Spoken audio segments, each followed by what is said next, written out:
దేవరా సినిమాలో ఇప్పటి వరకు వచ్చిన పాటలు ఒకెత్తైతే ఆయుధ పూజ సాంగ్ ఒకెత్తు అనేలా ఉంటుందని చిత్ర యూనిట్ చెప్తోంది.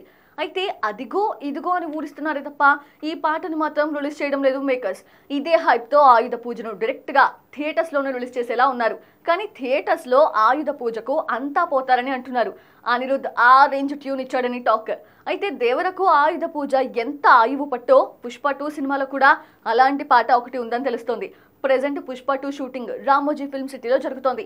ఈ సినిమాలో మొత్తం 4 పాటలు ఉన్నాయట.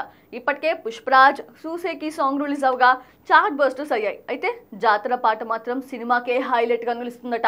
ఎప్పటి నుంచో టాలీవుడ్ సర్కిల్స్ లో ఈ మాట గట్టిగా వినిపిస్తోంది. కానీ ఈ పాటను లిరికల్ సాంగ్ రిలీజ్ చేయకుండా నేరుగా థియేటర్స్ లోనే విడుదల చేసేందుకు ప్లాన్ చేస్తున్నారట సుకుమార్. జాతర సాంగ్ ని థియేటర్స్ లోనే ఆడియన్స్ ఎక్స్పీరియన్స్ చేయాలని సుకుమార్ భావిస్తున్నారట. సినిమా రిలీజ్ తర్వాత ఈ సాంగ్ సెన్సేషన్ అవుతుందనే నమ్మకంతో ఉన్నారట.